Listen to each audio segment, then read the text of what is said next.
નમસ્કાર, આપ જોઈ રહ્યા છો નેશન પ્લસ ન્યૂઝ। હું છું આપની સાથે વિભિક્ષા પરમાર। વડોદરા જિલ્લાના શિનોર તાલુકામાં કુદરતી આફતે ખેડૂતોના મોંમાં આવેલો કોળિયો છીનવી લીધો છે।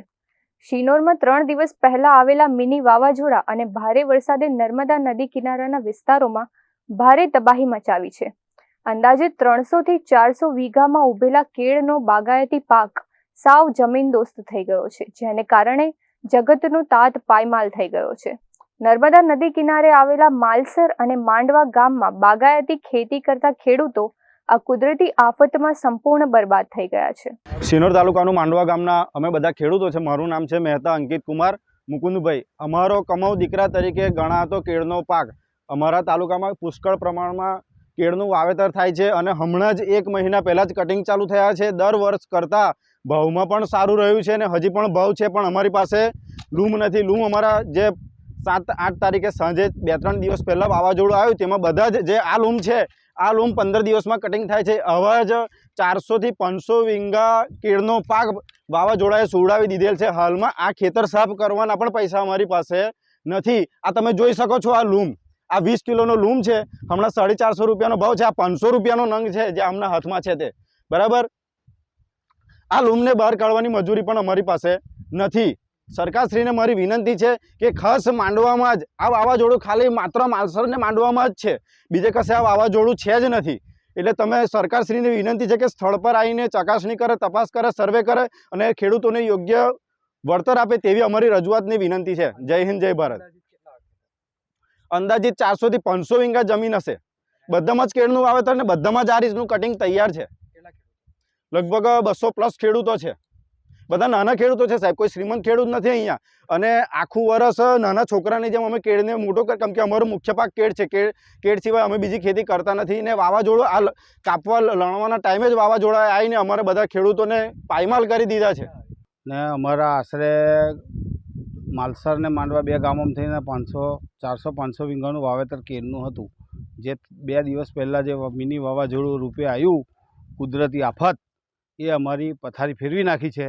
અમારા કેળાના થળિયા નષ્ટ કરી નાખ્યો છે। અત્યારે એવી પોઝિશન છે કે થળિયા કાઢવાના અમારી પાસે પૈસા નથી ને કેળોમાંથી હવે 2 રૂપિયા આવે અને નાના છોકરાની જેમ ઉછેરીને મોટું કરેલું ને આજે સૂઈ ગયું છે, અમને હુવડાવી દીધા છે। વાવાઝોડું તો કેળોના થળિયાને પાડ્યા, પણ અમને અત્યારે ઊંઘાડી દીધા છે। એટલે અંદાજિત 400 થી 500 વીંગા વાવેતર હશે। 200 ખેડૂત ખરા બધા થઈને કેળોવાળા, નાના મોટા। અમારી સરકાર પાસે એક જ માંગણી છે કે અમને કંઈ યોગ્ય વળતર આપે ને અમને કંઈક ઊભા કરે એવું છે। માંડવા ગામના અને માલસર ગામના ઘણા ખેડૂતો કેળોનું વાવેતર કરે છે અને અંદાજિત 401 વીંગા જેવી આપણે કેળોનો પાક હશે।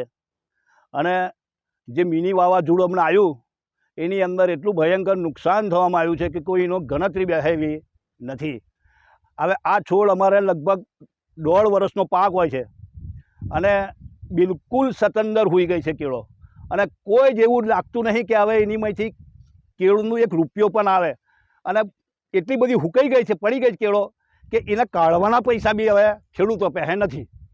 એટલે અમારી સરકારને એક વિનંતી છે કે અમારી હમું સરકાર કંઈક જોવે અને કંઈક સહાય આલે, એવી અમારા માલસર અને મોડવા ગામના આપણે ખેડૂતોની વિનંતી છે। અમે માલસર ગામના તમામ ખેડૂતો ખેતી પાક પર જ નિર્ભર છે અને બધા જ નર્મદા નદીના હિસાબે લોકો કેળોનો બાગાયતી પાકનું વાવેતર ઘણા વર્ષોથી કરે છે। બાગાયતી પાકમાંથી સારું એવું વળતર મળે છે, પણ આ વર્ષે સાલું એવું 2-3 દિવસ પહેલાં વરસાદ સાથે જે વાવાઝોડું આવ્યું, એમાં ઘણો બધો ખેડૂતોનો પાક નિષ્ફળ ગયો છે। નિષ્ફળ ગયો એટલે બધી કેળો સુવડાવી જ દીધી છે। અત્યારે જે કેળો પડેલી છે એમાં એ બહાર કાઢવાના બી ખેડૂતો પાસે પૈસા નથી। તો સરકારશ્રીને મારી નમ્ર વિનંતી છે કે આ ખેતરોનો સર્વે કરાવે અને ખેડૂતોને યોગ્ય વળતર આપે, એવી સરકારશ્રીને મારી નમ્ર વિનંતી છે। અંદાજે લગભગ 100 ખેડૂતોનું નુકસાન થયેલું છે। માલસરના 100 અને માંડવાના જુદા એક પટ્ટો જ આખો લઈ લીધો છે, એમાં ઘણું બધું નુકસાન વેઠવાનો વારો આવેલો છે। અંદાજે લગભગ 300 થી 400 વીંગા જમીનમાં આ કેળનો પાક ઊભો છે। એમ તો વધારે છે, પણ 400 થી 500 વીંગા જમીનમાં નુકસાન છે। Rahul Prajapati, Nation Plus News, Shinor.